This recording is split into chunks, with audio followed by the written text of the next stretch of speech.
Continuar nuestro estudio bíblico, segunda de Corintios. Estamos en el capítulo 3 y aunque vimos los últimos versículos, de todas maneras ameritan revisarlos un poco más, especialmente el último versículo que es el 18.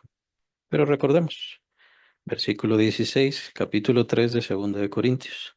Pero cuando se conviertan al Señor, escribe el apóstol Pablo, el velo se quitará. Aquí está hablando de sus parientes, de su pueblo Israel, su pueblo judío, y reconociendo que todavía tienen el velo, así le llama, es una figura que da a entender, como Moisés se ponía un velo para cubrir la gloria de Dios que él recibía al estar delante de Dios, escuchando de Dios la ley y la palabra de Dios en general. Y de la misma manera, escribe el apóstol Pablo, hay un velo puesto sobre sus rostros que no les permite ver la gloria de Dios. Y este velo tiene que estar así. La idea era que la gloria de Dios vendría, sí, que la gloria de Dios sería vista por los hombres, sí, por supuesto, y que Dios se revelaría al mundo. Pero esto sucedería a través de su Hijo Jesucristo. Esa es la idea. Entonces, al venir a Cristo es cuando se quita el velo. Al venir a Cristo es cuando contemplamos la gloria de Dios. Y lo mismo es para ellos como para cualquier ser humano. Claro, cualquier ser humano no se dedica a ver la ley propiamente. Esta es una figura específica para los de la ley de Moisés, pero casi que podemos utilizarlo en cualquier situación, especialmente religiosos, especialmente personas que pues intentan ser buenos religiosos y cumplir cierta piedad, cierta caridad. ¿Cuál es el problema? El problema es que nunca van a ver a Dios. Ese es el problema, porque la única forma de recibir esa revelación es a través del Señor Jesucristo. La única forma como Dios puede revelarse al hombre, y especialmente ahora, es a través del Señor Jesucristo. Por ende, la misma palabra de Dios nos va a dar testimonio del Señor Jesucristo. Escudriñad las Escrituras porque en ellas, porque ellas dan testimonio de mí, dice el Señor. Perdón, está escrito en los Evangelios, pero dice el Señor, ellas dan testimonio de mí y a vosotros os parece que encontráis la vida eterna. Al final es lo mismo, porque la vida eterna está en el Hijo de Dios. Entonces, al encontrar al Hijo de Dios y al recibir el testimonio del Hijo de Dios, entonces tenemos vida eterna, lo escribe el apóstol Juan. Entonces, en Cristo Jesús está la gloria de Dios y esto era una premonición, una profecía ya dada desde el mismo tiempo de Moisés, pues la idea era que Moisés cubría la gloria de Dios que estaba en su rostro porque esto se daría a conocer y esto se revelaría hasta que viniera el Hijo de Dios, el Señor Jesucristo, quien venía a reconciliar al hombre con Dios perfectamente. Entonces, toda esta gloria, toda esta manifestación, toda esta enseñanza estaba ya libre para los creyentes, para aquel que de libre fe, sencilla, y fuerte, seguro, por supuesto, se acercaba al Señor Jesucristo y entonces recibía la revelación del Señor Jesús. Por eso dice, cuando se conviertan al Señor, el velo les será quitado. ¿Y el velo para qué? ¿Para qué les será quitado? Para poder contemplar la gloria de Dios. Para poder contemplar la gloria de Dios. Versículo 17, porque el Señor es el Espíritu, y donde está el Espíritu del Señor, ahí hay libertad. Y esto, y no sé si lo comentamos a profundidad, pero la idea es en cuanto a la teología, tanto cristología como la neumatología, que tienen que ver con el estudio del Espíritu Santo y con el estudio del Señor Jesucristo. Los unicitarios toman este versículo y dicen, ya ven, el Espíritu Santo y el Señor son lo mismo, son un mismo ser. Ahora, lo que entendemos en general por las escrituras es de que se tiene personalidad y voluntad. Al tener personalidad y voluntad, pues por supuesto se entiende que son diferentes personas. Por eso le llamamos Trinidad. No es un nombre bíblico, pero sí son tres personas. Y así lo expresa el Señor Jesucristo claramente en toda su relación con el Padre, que Él sería la primera persona, segunda persona el Hijo y por supuesto la tercera persona el Espíritu Santo. Y vienen entonces los misterios de la Trinidad, los misterios de la revelación de Dios. ¿Hay unidad en la Trinidad o como decimos el Dios Trino? Pues por supuesto que sí, hay una absoluta y perfecta y maravillosa unidad entre los tres.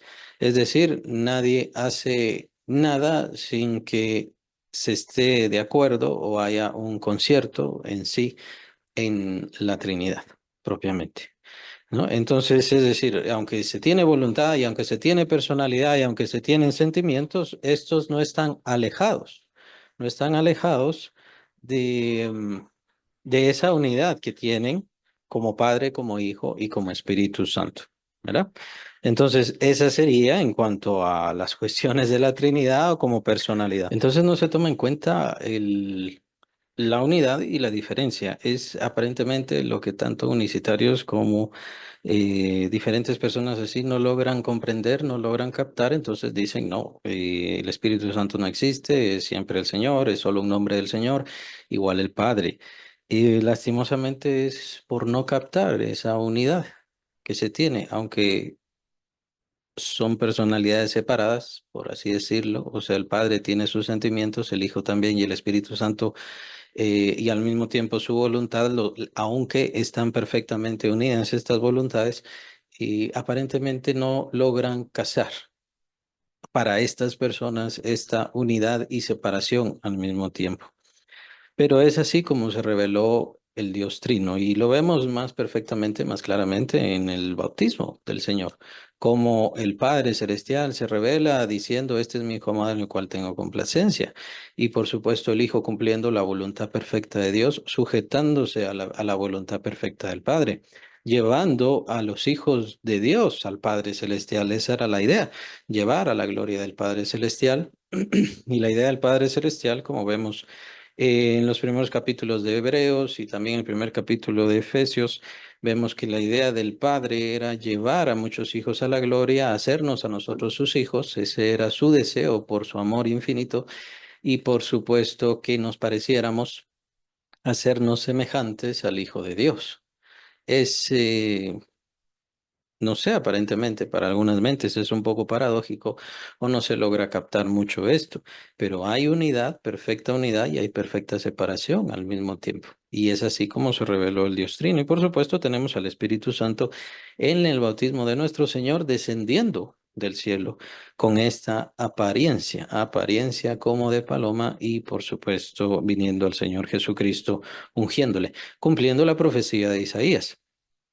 Me ha ungido el Señor para, me ha ungido el Señor para, así escribe el profeta Isaías. Y es por eso que se esperaba al ungido.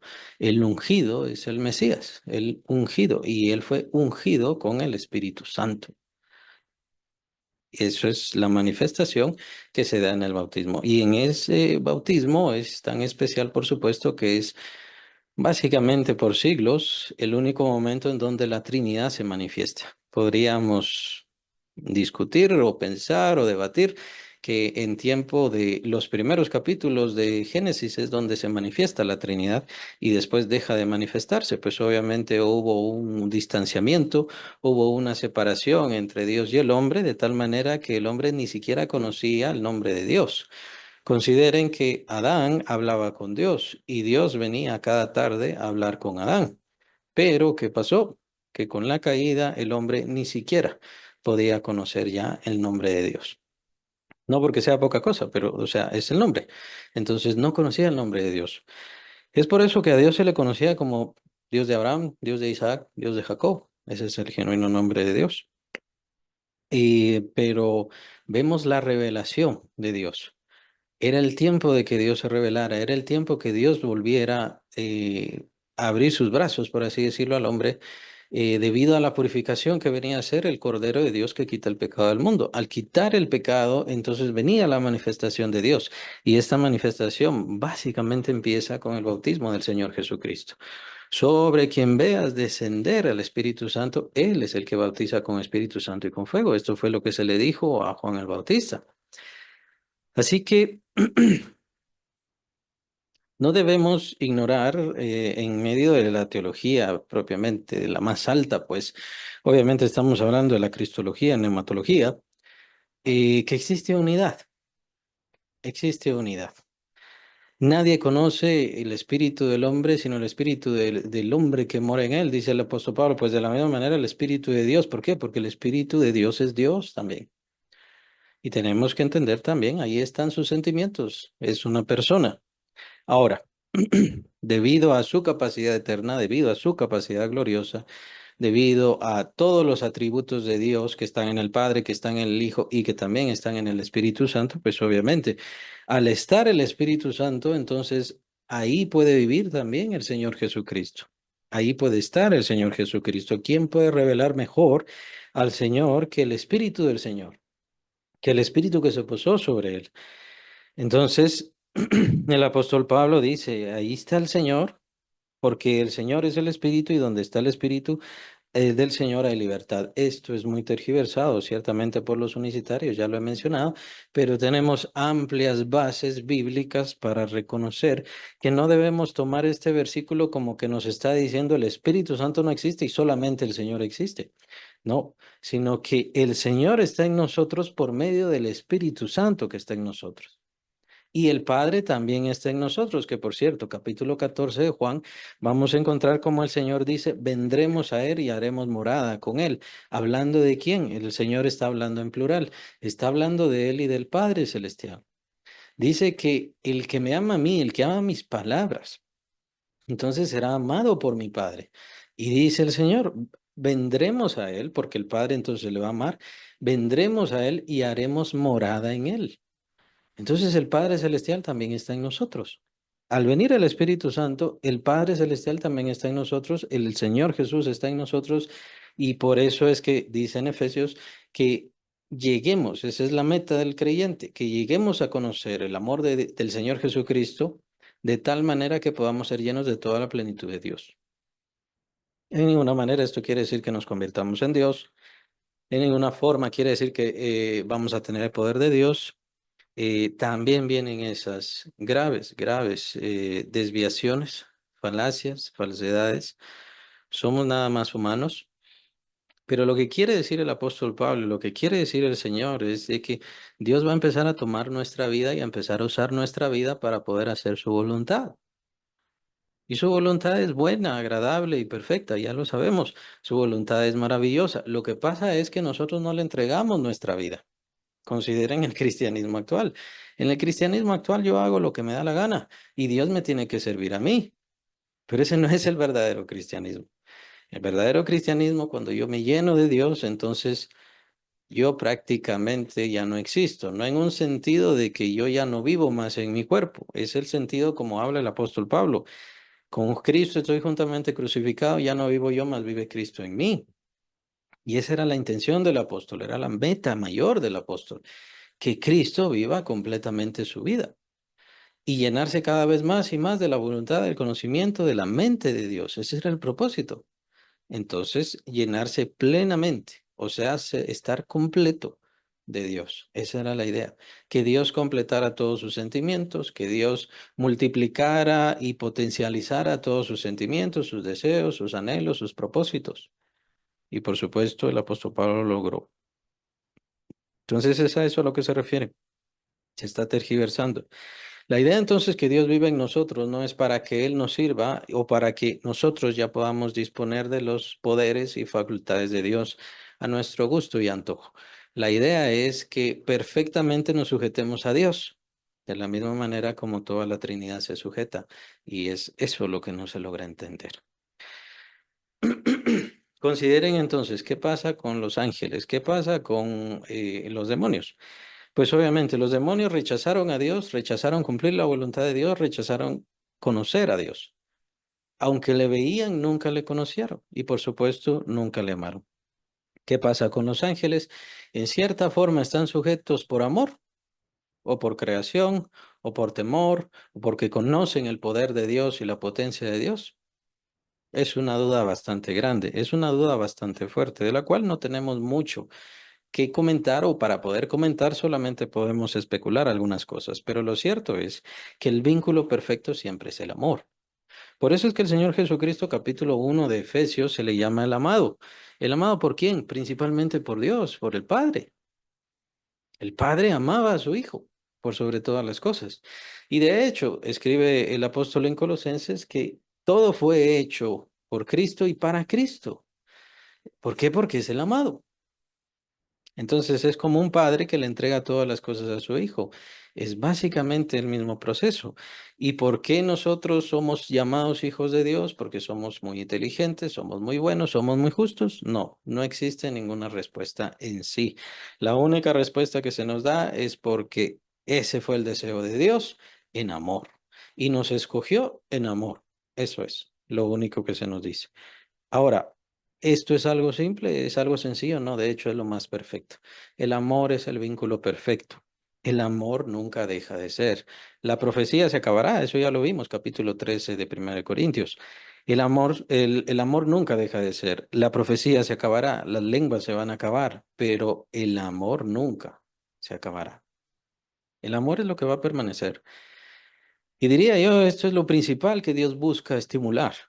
Y es por eso que nos da libertad. ¿Por qué? Porque sin libertad no puede darse el amor. El amor tiene que darse bajo el contexto de la libertad.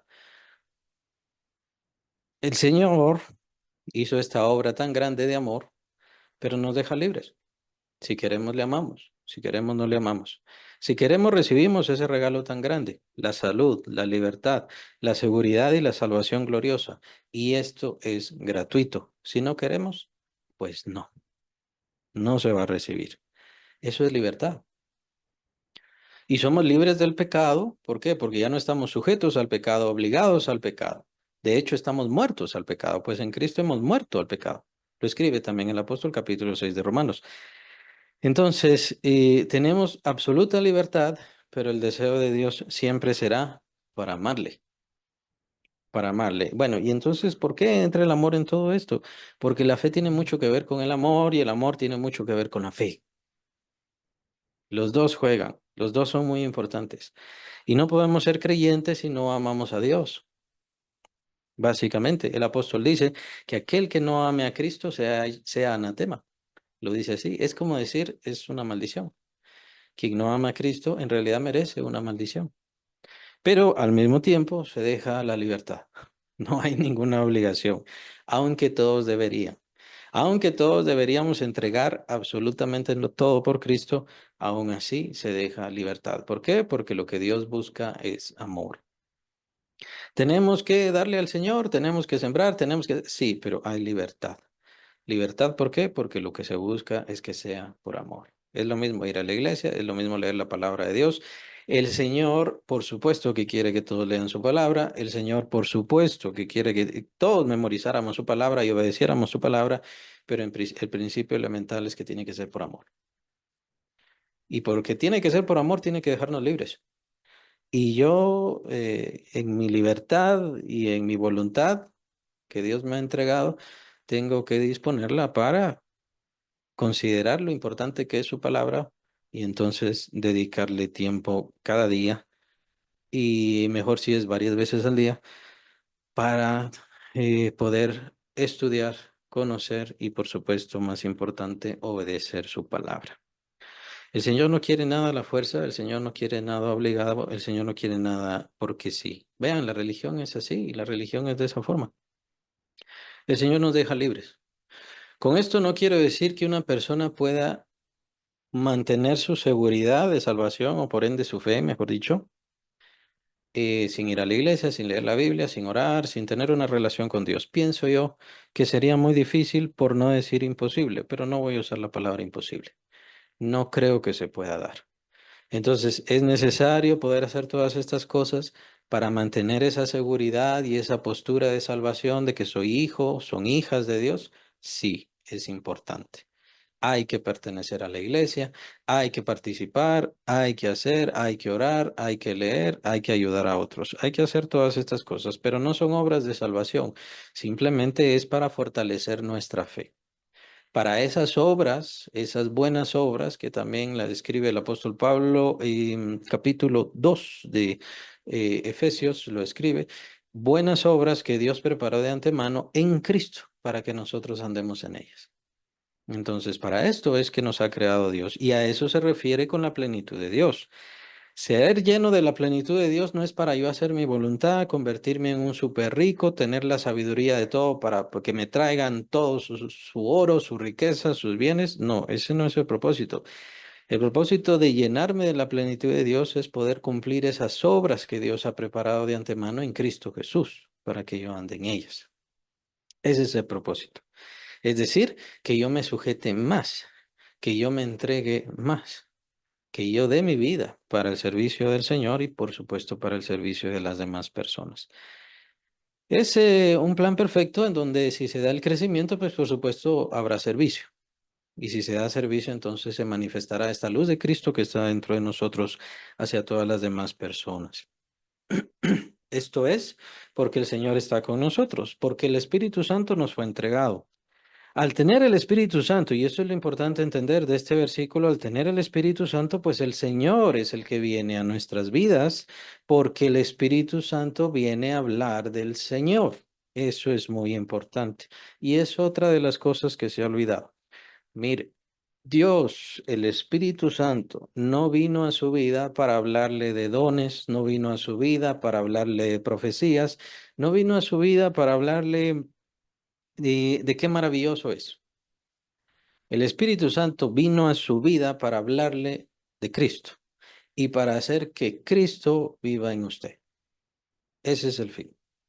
Ese es el propósito. Que usted se parezca más a Cristo, que usted viva más como Cristo, que usted piense más como Cristo, para que usted le conozca más. Y esto lo que va a hacer es que se llenará más y más de la presencia de Dios en su vida. Y por supuesto, para hacer esto tiene que irse sujetando más. Esto irá sucediendo. Conforme vea la gloria del Señor, conforme se enamore más de Cristo Jesús que está adentro de usted. Entonces se irá sujetando más, tendrá mayor consagración, dejará más las cosas de este mundo. Ya sabe, algunas cosas de este mundo que usted o yo y todos decimos, bueno, estas cosas yo no las puedo dejar, las irá dejando. Las va a ir dejando, pero ¿por qué no? No está sucediendo esto porque no se está llenando más y más del Señor. Y esto nos pasa a todos. Esto no lo quiero dejar. ¿Cuál es el problema? El problema es que no me edifica. Por eso dice Pablo, todo me es lícito, pero no todo edifica. ¿Y a qué se refiere con edificar? Se refiere especialmente a edificar a Cristo adentro de mí. Eso es lo que está haciendo el Espíritu Santo. El Espíritu Santo está dándome la forma de Cristo por dentro, en lo espiritual, en mi corazón, en mi mente. Me está haciendo conocer más y más. ¿Cómo lo está haciendo? Es que eso a mí no me compete, no tiene nada que ver conmigo, no tiene nada que ver con la iglesia. No se trata de la cobertura que tenga, quién se le imponga, cuántas manos le pusieron, ni cuántas profecías le dieron. No se trata de eso, ya tiene el Espíritu Santo. Esa es la intención del Espíritu Santo. Y por supuesto, entonces viene la pregunta si lo estamos haciendo. ¿Lo estamos haciendo? ¿Lo estamos dejando? ¿Lo estamos permitiendo? ¿Por qué el Espíritu Santo nos da estas revelaciones? ¿Por qué el Espíritu Santo nos toca el corazón? ¿Por qué el Espíritu Santo nos guía y abre puertas? Y Dios mismo permite esto, pues el propósito es que viva Cristo en nuestro corazón más y más. El capítulo 4 de Efesios, el apóstol también lo comenta, diciendo, hasta que todos lleguemos a la estatura de la fe y del conocimiento del Hijo de Dios, hasta un varón perfecto. Esa es nuestra meta. A la medida de la estatura de la plenitud de Cristo. Esa es nuestra meta. Y ese es el propósito. ¿Por qué vino el Espíritu Santo? Para que lleguemos a esa medida de estatura y de plenitud. Usted dirá, bueno, ¿se llega? ¿No se llega? Es irrelevante. Es lo que está haciendo el Espíritu Santo dentro de nosotros. No nos compete a nosotros saber si sí o no, o cuánto tiempo va a ser, o qué tengo que hacer. De hecho, ni siquiera lo vamos a ver. Digo que ni siquiera lo vamos a ver porque nuestra vida se basa en situaciones de la familia, a veces enfermedades, a veces problemas económicos y se da el evento de que el Espíritu Santo está usando todas estas situaciones en mi vida para moldearme más a la medida de Cristo. Es algo glorioso. No necesito tener la vida del apóstol Pablo, lo que sí tengo es el espíritu del apóstol Pablo. Ahora, ¿qué pasa? Estoy dejando que mi voluntad se someta más y más al Señor, que se parezca más a la voluntad del Señor. Ese es el verdadero problema. Y es la cuestión de todos los creyentes, especialmente de nuestro tiempo. Como he dicho, se ha desviado el Evangelio y se ha vuelto más un Evangelio de mi voluntad es la que cuenta y la más importante y Dios viene a ayudarme. Con esto no quiero decir de que sea malo pedir. Hay que pedir, hay que pedir por nuestro hogar, hay que pedir por nuestra familia, hay que pedir por la iglesia, hay que pedir por nuestros familiares, amigos, cercanos, quienes conozcan a Cristo y quienes no conozcan a Cristo, pedir para que el Señor les dé, les muestre y les ilumine. Y entonces lleguen a conocer a Cristo. Sí debemos pedir, pero el propósito de Dios es que cada vez más esté Cristo en nuestros corazones y en esa intención que nosotros nos movamos más en el carácter, en la fe, en el conocimiento, en la sabiduría, en el saber y sobre todas las cosas en el amor de Cristo. Han escuchado esa frase, ¿no? Os amo en el amor de Cristo. Lo dijo varias veces el apóstol Pablo, os amo en el amor de Cristo. ¿Por qué? Porque es el amor de Cristo el que empieza a vivir en nosotros. Tal vez algunos cristianos dirán, bueno, yo no puedo perdonar esto que me hicieron, yo no puedo amar a tal persona, yo no puedo hacer esto. Es que no lo va a hacer usted. Si usted deja que el Espíritu Santo moldee su corazón, cambie su corazón, transforme su corazón. ¿Se recuerda la profecía de Jeremías? Dios dice que yo voy a escribir, dice Dios, yo voy a escribir mi ley en sus corazones. Eso es lo que está haciendo el Espíritu Santo. Está haciendo una transformación en su corazón. Es cierto que no lo ve, es irrelevante. Es cierto que no sabe cómo y cuánto va a llevar, es irrelevante. Lo está haciendo. ¿Qué es lo que tenemos que hacer? Francamente, y es un poquito brusco, pero francamente, lo que tenemos que hacer es no estorbar. De eso se trata. Esa es nuestra ocupación. Dejar que el Espíritu Santo haga su obra, creer, confiar, tener seguridad, saber cuáles son nuestros puntos débiles, saber en qué nos debemos esforzar más, saber qué tenemos que pedir. Si tengo rencor, pedirle al Señor por mi rencor. Si tengo esto malo, pedirle al Señor por eso malo que estoy haciendo. Empezar a aplicar la disciplina, etcétera, etcétera. Pero quien hará la obra es Dios adentro de mi corazón por su Espíritu Santo, quien no solamente quitará esto, cortará esto, moverá esto o hará diferentes cosas adentro de mí, sino sobre todas las cosas. Y esto es algo importantísimo. Lo que está haciendo es formar a Cristo en mi interior, empezar a moldearme a la misma imagen. Está trabajando en mi ser para convertirme más en el Señor Jesucristo. Eso es muy importante. El Señor nos ha dado libertad, pero esa libertad la tenemos que ir cediendo. Aún así, ¿quién nos va a ir ayudando a esto? Nos ayudará el Espíritu Santo mismo. Cuando nosotros no nos queremos sujetar a Dios, no es porque pensemos que podemos hacerlo mejor que Él. Es porque somos egoístas, en realidad. Y ese egoísmo también el Espíritu Santo tiene que irlo trabajando. A veces el Señor elegirá someternos, golpearnos, ponernos a prueba, a dificultades, para que nos demos cuenta en qué tenemos que cambiar y entonces el Espíritu Santo hará la obra. Pero ese es el camino del creyente. El camino del creyente es una constante obra de perfección hacia moldear el corazón de cada uno a la misma imagen del Señor Jesucristo. ¿Y cómo sabemos eso? Pues obviamente por el siguiente versículo, que es el más importante de todos, versículo 18. Por tanto, nosotros todos mirando a cara descubierta como en un espejo. Cuando dice todos nosotros todos, está hablando de los creyentes, está hablando de los que hemos sido nacidos de nuevo, está hablando de los que hemos venido a Cristo. Por eso dice, cuando se conviertan a Cristo, versículo 16, entonces el velo será quitado. Nosotros nos hemos convertido a Cristo, es decir, nos hemos entregado al Señor. Hemos tomado nuestra decisión o lo que llamamos la profesión de fe. Hemos invitado al Señor en nuestras vidas y es por eso que hemos recibido al Espíritu Santo. Por lo tanto, entonces el velo se quita y la gloria del Señor, que es la misma gloria de Dios que dejó sobre esta tierra, entonces empieza a brillar adentro de nosotros. Es por eso que nosotros tenemos libertad de ver al Señor. Eso tiene que ver, capítulo 14 de Juan, cuando dice el Señor, todavía un poco y el mundo no me verá más, pero vosotros me veréis.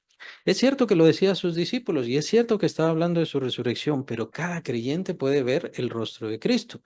Cada verdadero creyente puede ver el rostro de Cristo adentro de sí mismo, adentro de su ser.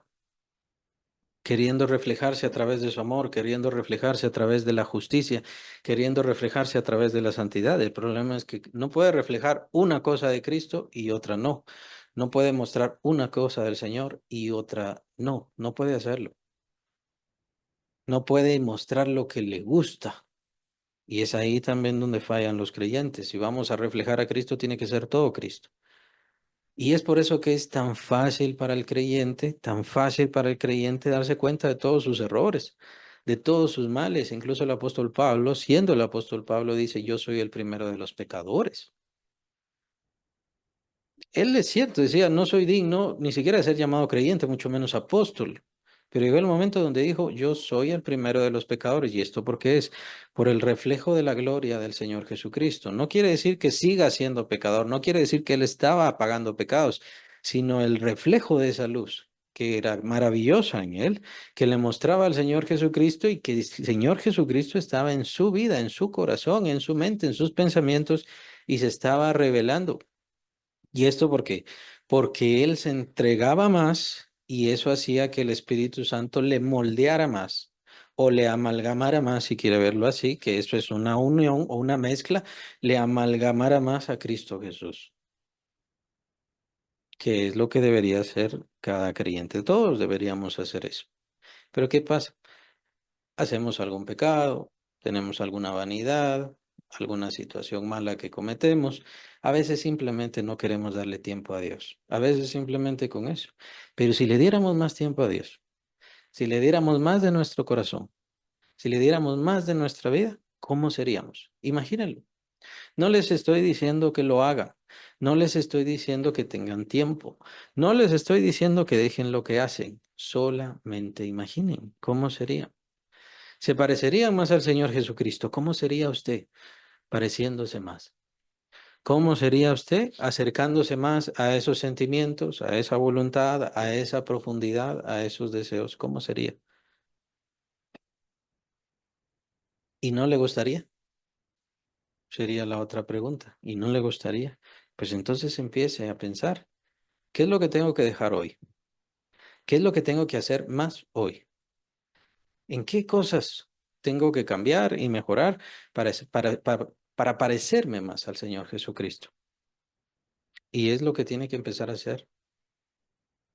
Toma en cuenta que no es una cuestión fácil.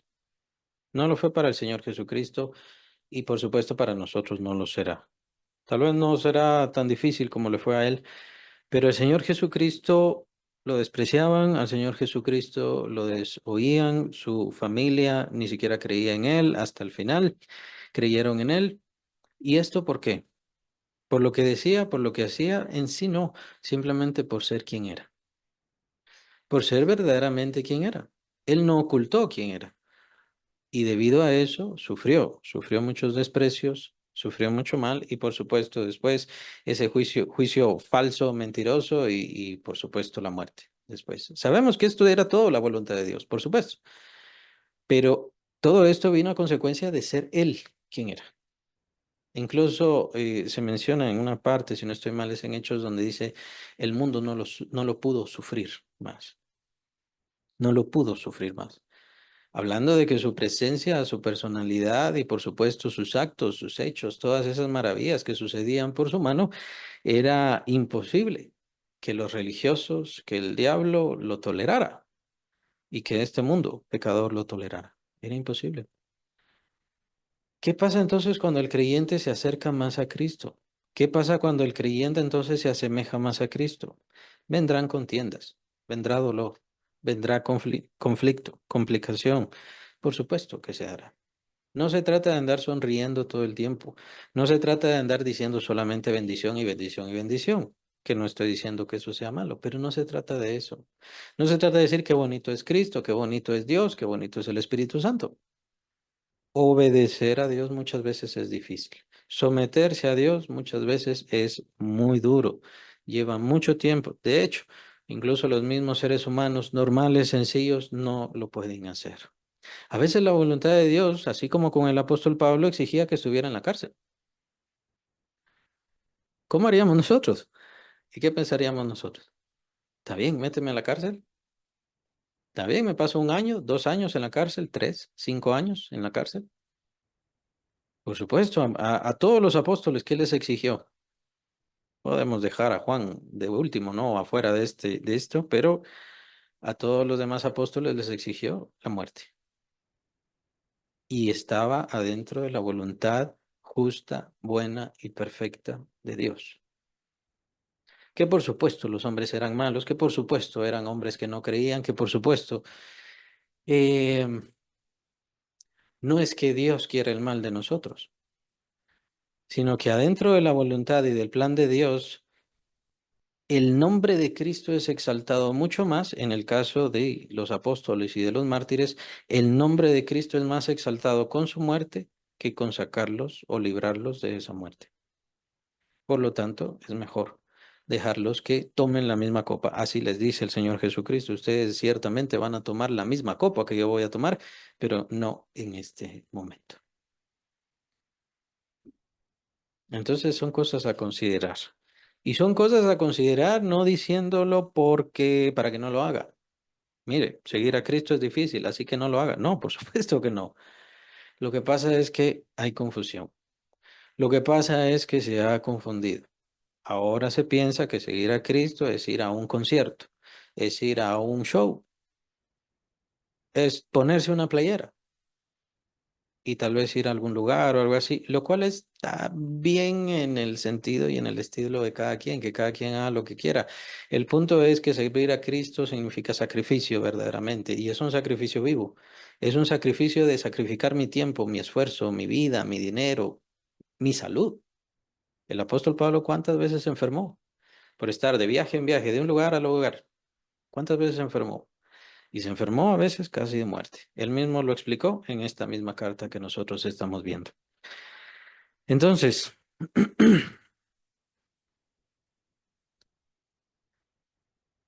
querer que el Señor Jesucristo viva en mi vida y se refleje en mi vida significa que yo estoy dispuesto, oigan, estoy dispuesto a tomar mi cruz y a sufrir mi cruz y a seguir adelante hasta el final. Eso es un todo. Y todas las promesas que el Señor nos da y todas las promesas que nos da el Nuevo Testamento, ahí nos da. ¿Vale la pena? Por supuesto que sí, vale la pena. ¿Vale la pena perder lo que sea que se pierda? Sí. ¿Vale la pena dejar lo que se tenga que dejar, que sea malo y que nos ocupe o que nos detenga? Sí, vale la pena. Porque el Señor vivirá más en nuestras vidas, porque el Señor se reflejará más en nuestras vidas, porque llenará nuestro corazón, así como dice el apóstol Pablo, tantísimas aflicciones vinieron por Cristo, pero por el mismo Cristo, de la misma manera fuimos llenos de consolación, de la misma manera fuimos consolados. Es vivir una vida llena de Dios, en plenitud, de gozo, de paz, de consuelo, de alegría, sin importar qué pasa en esta vida y por supuesto completamente seguros de la eternidad, en donde no solamente iríamos a ser salvos, sino seríamos parte de esos santos especiales que diga el Señor, bien, buen siervo y fiel. Vale la pena.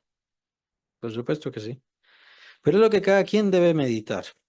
A nosotros como creyentes entonces nos vino esta gran revelación, la gran revelación que es la gloria de Dios completamente descubierta en la faz del Señor Jesucristo. Y por el Espíritu de Dios viene esta imagen, llamémosle, o este reflejo de Cristo en nuestras vidas. Y ese es el propósito del Espíritu Santo. Nos está amalgamando o nos está moldeando al calco.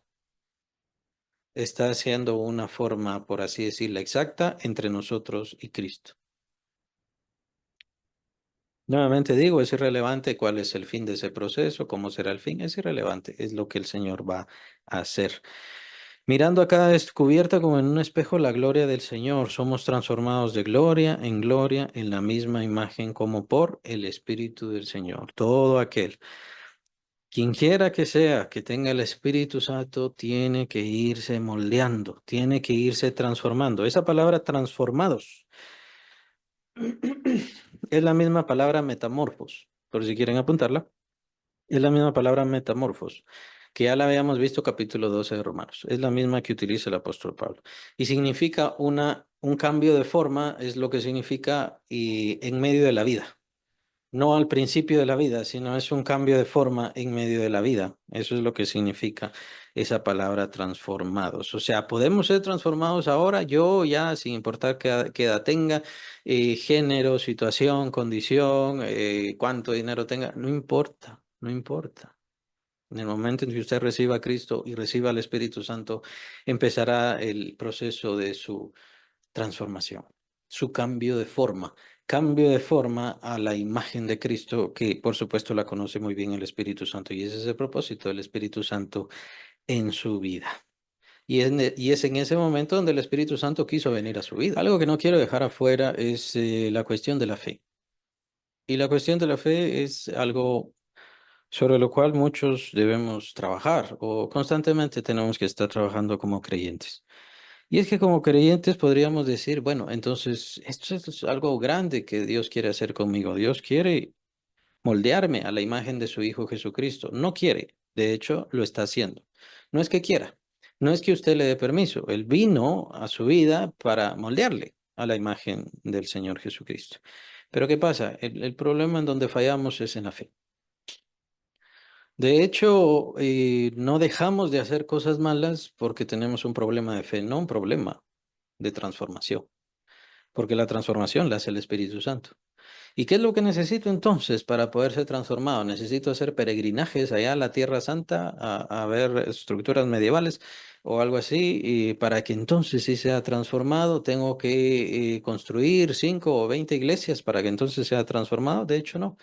Lo que tiene que hacer es tomar la palabra de Dios, leer la palabra de Dios, empezar a aplicarla en su vida, perfeccionándose cada vez más en la oración, en la adoración, en el servicio al Señor, en la comunión de los hermanos, en la iglesia local, etcétera, etcétera, etcétera. Bueno, básicamente son esas cosas, lo que llamamos disciplinas espirituales. No hay mucho más. Lo demás lo muestra el Espíritu Santo conforme vayamos creciendo en Cristo. Y creo que también ahí es donde viene el problema, en donde pareciera que hay cristianos, no sé si todos, no sé si son la mitad, no sé cuántos, pero como que dice, como que dijeran, bueno, yo solo con leer la Biblia voy a ser transformado o transformada. Pues la respuesta es sí, solamente con eso. Solamente con estar orando, yo ponerme ahí en mi cuarto a orar con eso, empezaré a ser transformado, sí. Pero ¿sabe cuál es el problema? El problema es si usted lo cree. El problema no es si yo lo creo, el problema es si usted lo cree. Si usted sabe, si usted tiene la seguridad que el Espíritu Santo está en su vida, así como lo hemos visto ahora, para moldearle a la imagen de Cristo. Y entonces lo que usted tiene que hacer es empezar a someter su voluntad. Sí, pero mi voluntad es el problema. Es que es eso lo que está haciendo el Espíritu Santo. Empezar a someter su voluntad. Usted no se va a dar cuenta. Usted no sabrá cómo lo está haciendo el Espíritu Santo. Es una transformación que está en lo oculto, está en lo íntimo de Dios, en lo que ningún ser humano va a ver. Usted lo único que va a ver es ya su transformación, su cercanía a Cristo, su seguridad, también su fortaleza ante el pecado. De pronto ya no va a querer pecar sobre esto, sobre aquello, no sé, sobre lo que sea. Algo que antes a usted le gustaba mucho, ahora ni siquiera lo piensa. ¿Por qué? Porque hay una transformación hecha por el Espíritu Santo. Ese es el cambio. La naturaleza del cambio, el poder del cambio es el Espíritu Santo que está transformando ese corazón. Ahora, lastimosamente es que muchos no entregamos nuestra voluntad. Nos consagramos poco. Quiero servir a Dios, por supuesto que quiero servir a Dios, pero me cuesta, pero me es difícil. La verdad es que ni siquiera en lo pequeño que puede hacer hoy, ni siquiera en eso lo hace. Y no solamente no lo hace, sino que en realidad la fe es el problema, la fe. Pensamos que al leer la palabra de Dios estamos leyendo un libro, nada más. Pensamos que al orar, eh, pues estamos pidiendo favores, nada más. Pero no tenemos un sentido más profundo de fe, una seguridad más completa, más perfecta, que nuestra oración agrada a Dios, que nuestra búsqueda por la palabra de Dios en realidad se está escribiendo en nuestros corazones. y que va a transformar nuestros corazones, no por lo que hemos leído o qué tanto he leído. No se trata de que lea 20 veces, 80 veces, 100 o 200 veces la Biblia. El punto es que la siga leyendo. ¿Por qué? Porque el Espíritu Santo va a usar eso y está usando eso. Está usando eso para quitar esto, añadir esto, transformar esto, cambiar esto. Nosotros no sabemos qué es. Nosotros solamente con el paso del tiempo, porque es necesario para que no sea un cambio muy brusco, ese metamorfos, esa transformación no sea algo violento, con el paso del tiempo veremos la transformación, veremos los frutos, veremos el crecimiento, empezarán a manifestarse los dones, empezarán a manifestarse los frutos del Espíritu Santo y todas estas cosas gloriosas que son parte de la personalidad y del corazón de Cristo, pues es a Él a quien nosotros estamos viendo.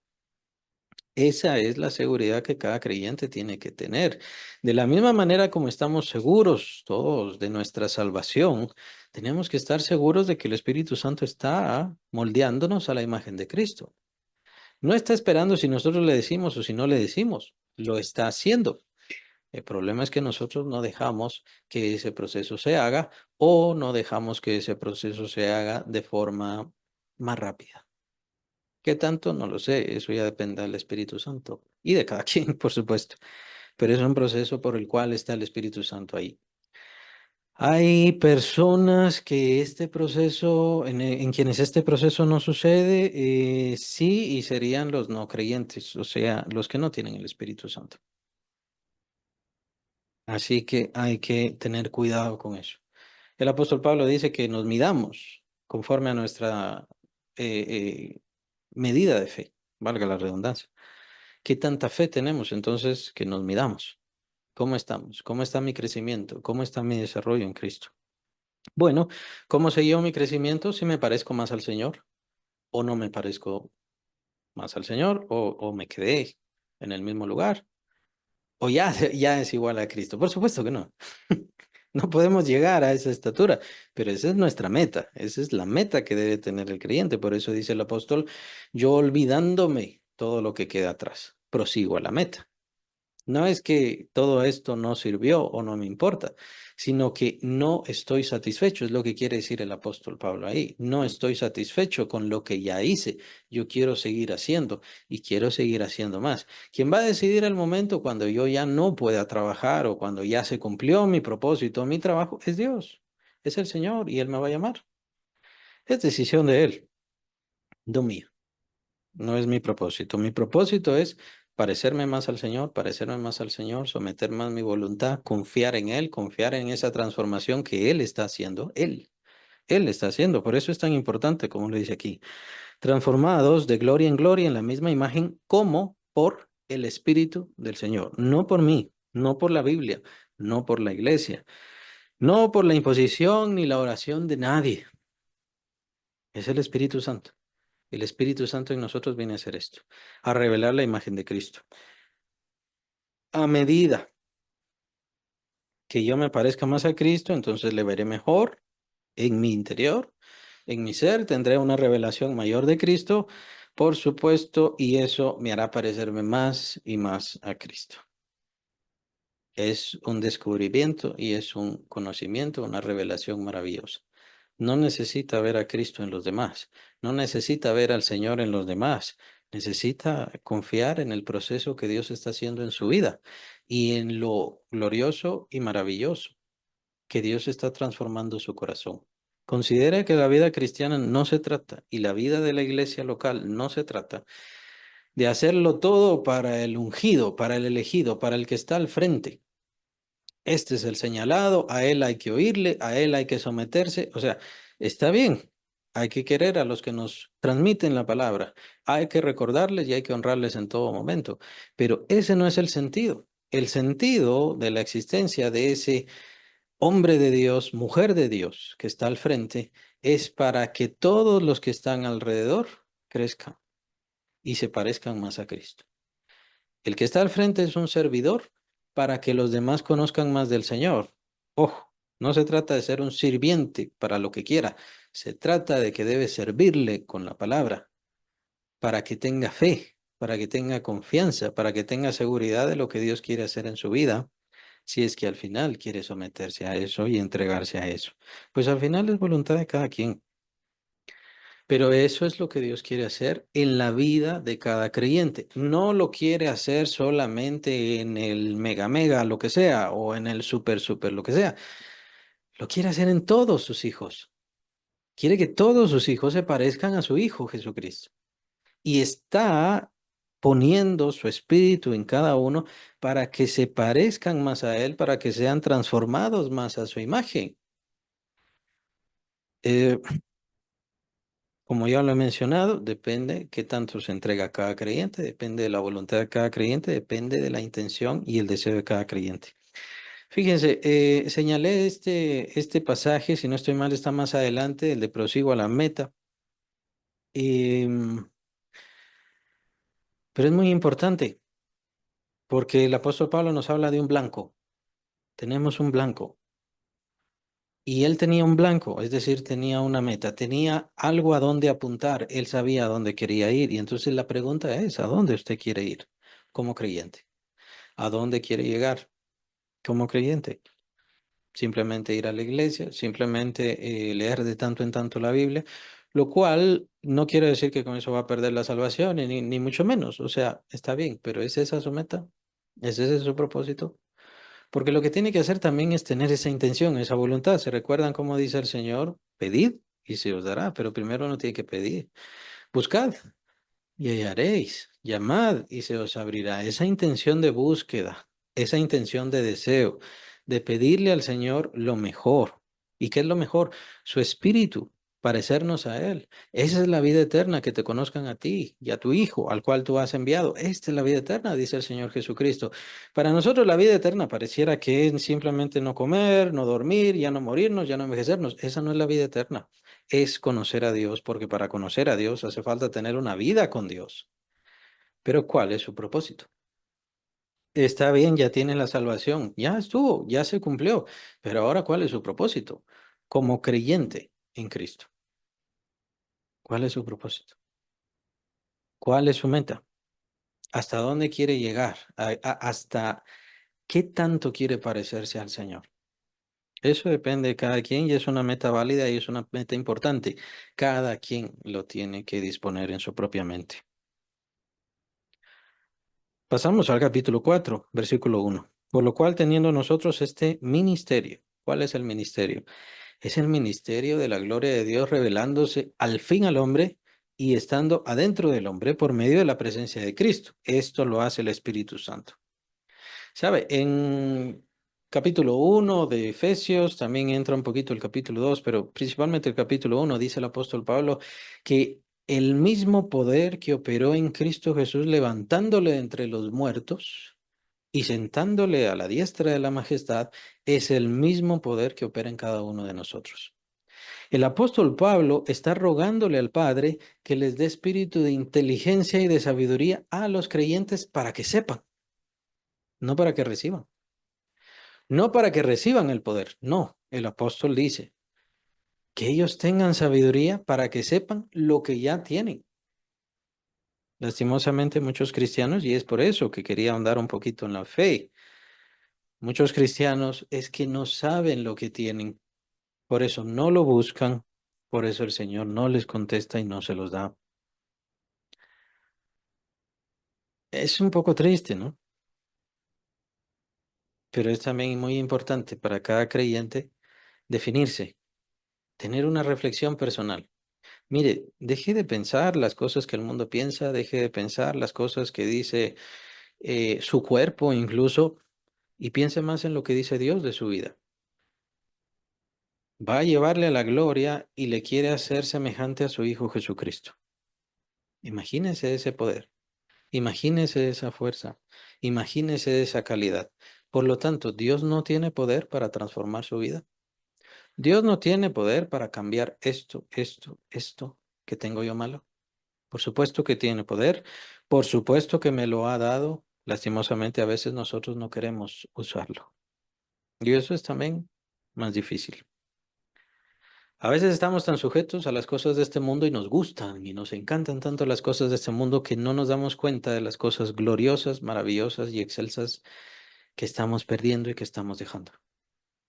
No nos damos cuenta de las bendiciones que ya no hemos recibido. No nos damos cuenta de los favores o incluso el ministerio que hemos dejado de lado. Como dice el Señor en Apocalipsis, mira que ninguno tome tu corona. A veces dejamos las cosas de lado, lastimosamente, y esa es la opinión de un pastor y me parece correcta. Menciona él que cuando lleguemos a la gloria, creo que lo primero que nos vamos a dar cuenta es las cosas y las riquezas que el Señor tenía preparadas para nuestra vida y nosotros las dejamos por no creerlas, por las cosas de este mundo, porque yo hago mi voluntad, etcétera, etcétera. ¿Y qué momento será? Por eso es que también será un momento de lloro y crujir de dientes, sobre todo crujir de dientes. La idea del crujir de dientes es remordimiento. Esto lo perdí, esto lo dejé. Dice el pastor, cuántas riquezas. Cuando lleguemos ahí nos vamos a dar cuenta de cuántas riquezas habían en Cristo y he aquí yo vengo como un pobre, sin nada en las manos. Y así será el parecer de muchos cristianos, lastimosamente. Porque la promesa fue dada a todos de la misma manera como a todos han recibido el Espíritu Santo. El poder ahí está. El apóstol ora por los efesios. Dice que el Señor les dé espíritu de sabiduría y de conocimiento para que sepan lo que ya tienen. Pero nosotros seguimos creyendo, no, esto no puede cambiar, esto no se puede dejar. Y este es el ministerio por el cual tenía que luchar el apóstol Pablo, no solamente en los inconversos para que crean y se conviertan y reciban la salvación, sino en los creyentes para que se conviertan cada vez más y más a Cristo Jesús. En otra ocasión menciona el apóstol Pablo que su intención es presentar perfectos en Cristo a los creyentes.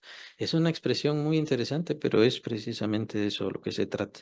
La idea es dar fe, dar confianza, dar seguridad, y ese es el ministerio glorioso que tenía el apóstol y que nosotros hemos recibido en Cristo. Que no se trata de que piense bonito o le va a ir muy bien. Como cristiano tendrá problemas, por supuesto. Y cada vez más que se parezca a Cristo, tendrá más problemas, ya lo he comentado. Pero vale la pena. Vale la pena seguir a Cristo. Vale la pena morir por Cristo. Vale la pena dejar lo que se tenga que dejar por Cristo. Por supuesto que sí, pero es voluntad y deseo libre en amor de cada quien. Y el Señor se va a manifestar más y más en amor para cada persona. Según la misericordia que hemos recibido, no desmayamos. ¿Por qué dice el apóstol no desmayamos? Porque hay problemas, porque hay luchas, porque hay dificultades, porque es humano, porque tiene un cuerpo que se fatiga. Y aunque su espíritu quiere hacer más y más y más y más, y por supuesto se fatigaba, ¿se recuerdan aquella vez donde toda la noche se quedó predicando? ¿Ustedes qué creen que fue ahí? ¿Su cuerpo o su espíritu? Fue su espíritu, le llenó de fuerza. Pero por supuesto la carne es débil, también lo menciona el Señor Jesucristo sobre sus discípulos. Versículo 2. Antes bien renunciamos a lo oculto y vergonzoso. A veces no hacemos eso. No renunciamos a lo oculto y vergonzoso de nuestras propias almas y hay que hacerlo, hay que dejarlo. No andando con astucia ni adulterando la palabra de Dios. Ahora hay mucho adulterio de la palabra. Muchos apostatarán de la fe. Esa es la profecía dada por el apóstol. ¿Se recuerdan? Muchos apostatarán de la fe en los postreros tiempos. Así dice. Y ya se está cumpliendo. No andando con astucia, como los que usan la hipnosis actualmente, como los que usan métodos humanos, naturales, como los que atraen por medio de agradar al cuerpo, ritmos, formas, incluso bailes. Cada quien es libre de adorar al Señor, eso lo dejo bastante claro, pero fíjese cómo está atrayendo corazones y qué tipo de corazones está atrayendo, eso es muy importante, sino por la manifestación de la verdad. Esto era lo que predicaban los apóstoles. Ese era el propósito de los apóstoles y es lo que debemos defender. Esté quien esté, se vaya quien se vaya, eso es lo que debemos defender. Sino por la manifestación de la verdad, recomendándonos a toda, en toda conciencia humana delante de Dios. Los humanos podían dar fe y seguridad de que ninguna tacha tenían todos ellos, sino que estaban siguiendo y obedeciendo fielmente. Solamente lo que querían era amar más y más a Cristo y amar más y más a las personas. Pero si nuestro evangelio está aún encubierto, entre los que se pierden está encubierto. Y ahí nos vamos a quedar. Mejor para la próxima semana vamos a detenernos aquí. Pues entramos a un pasaje muy importante que tiene que ver Satanás. Satanás también tiene su efecto en los inconversos y es un efecto muy potente. Así que mejor lo veremos.